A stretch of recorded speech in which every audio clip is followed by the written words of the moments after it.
नमस्कार, शोभा विजय किचनमध्ये आपले खूप खूप स्वागत आहे।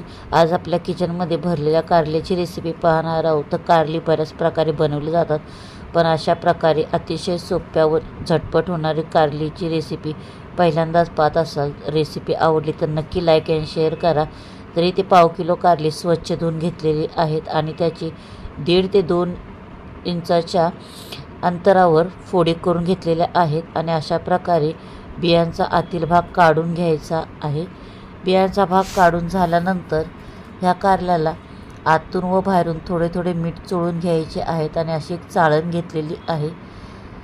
तर कारली अनेक प्रकारे बनवली जातात। बऱ्याच कारल्याच्या रेसिपी आपल्या चॅनल अपलोड झालेल्या आहेत, त्यालाही तुम्ही छान प्रतिसाद दिलेला आहे, त्याबद्दल खूप खूप आभारी। तर ह्याही रेसिपी जर आवडली तर नक्की लाईक अँड शेअर करा। तर ह्या सर्व पोळी अशा मीठ चोळून मी चाळणीवर ठेवलेल्या आहेत आणि गॅसवर ही कढई ठेवले पाणी उकळण्यासाठी। तर पाण्याला पाहू शकता छान उकळी आल्यानंतर ही चाळण ठेवून आपल्याला हे कारली 5 ते 10 मिनटं वाफून घ्यायची आहेत, जेणेकरून छान नरम 80% शिजली पाहिजे। तिथे भाजलेले शेंगदाणे घेतलेले आहेत पाव वाटी, सुके खोबरे पाव वाटी, तेल घेतलेले आहे भाजलेले 2 चमचे। तर हे सर्व साहित्य आपल्याला भाजून घ्यायचे आहे आणि एका मिक्सरच्या भांड्यामध्ये काढून घेणे। तर इथे 1 गड्डी लसूण, मूठभर कोथिंबीर, तर इथे सर्व साहित्याचे प्रमाण तुम्ही तुमच्या आवडीनुसार घेणे। तर इथे 1 चमचा चिंच, तसेच 2 चमचे गूळ घेतलेला आहे।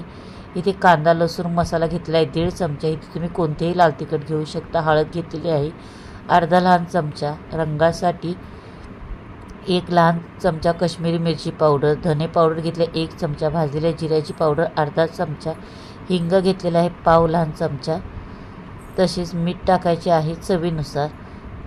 जर तुम्हाला आंबट नको असेल तर चिंच नाही वापरली तरी चालेल, तसेच गोडही नको असेल तर गुळाचा वापर नाही केला तरी चालेल। आणि सर्व साहित्य मिक्सरला छान असे फिरवून घेतलेले आहे। तर नक्की इथे अशा प्रकारे तुम्ही कारली नक्की करून पहा, अजिबात कडू बनत नाही। सर्व मसाला हाताने एकसारखा करून घेतलेला आहे आणि आपल्या कारल्याच्या फोडीही छान 80% शिजलेल्या आहेत। तर इथे पाहू शकता हलक्या थंड झाल्यानंतर आपण ही कारल्याच्या फोडी भरणार आहोत। तर अशा प्रकारे छान घट्ट दाबून हा सर्व मसाला ह्या कारल्याच्या फोडींमध्ये भरून घ्यायचा आहे। तर इथे तुम्ही तुमच्या आवडीचे किंवा चवीनुसार किंवा जितके कारले आहे तितका तुम्ही इथे मसाला बनवून घेऊ शकता।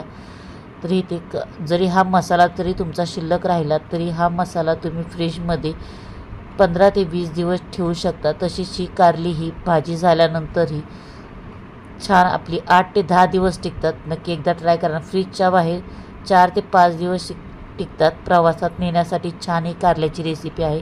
तर पाहू शकता माझा एवढा मसाला राहिलेला आहे, तो मी नंतर कधी भाजी बनवेन तेव्हा वापरेन। तर हा मसाला जरी स्टोर राहिला 15 ते 20 दिवस छान टिकतो, त्याने काळजी करू नका। तर एक जाडबुडाची कढई घेऊन त्यामध्ये 2 चमचे तेल घेतलेले आहेत आणि मसाला भरलेली कारली जी आहे ती सर्व ह्यामध्ये टाकून छान आपल्याला फ्राय करून घ्यायची आहे। इथे आपण अजिबात पाण्याचा वापर करणार नाही आहे। तर इथे पाहू शकता इथे गॅसची फ्लेम मोठी ठेवून हलकी डाग कारल्याला पडेपर्यंत आपण कारली परतून घेणार आहोत। आपल्या चॅनलवर बऱ्याच कारल्याच्या वेगवेगळ्या प्रकारे भाज्या बनवल्या आहेत, त्यातली तुम्हाला कोणती आवडली मला कमेंट करून सांगा। तर इथे गॅसची फ्लेम कमी करून झाकण ठेवून 2 ते 3 मिनटं याला छान एक दणदणीत वाफ काढलेली आहे। आपली ही कारली 80% शिजलेली आहेत, बाकी 20% शिजणार आहेत।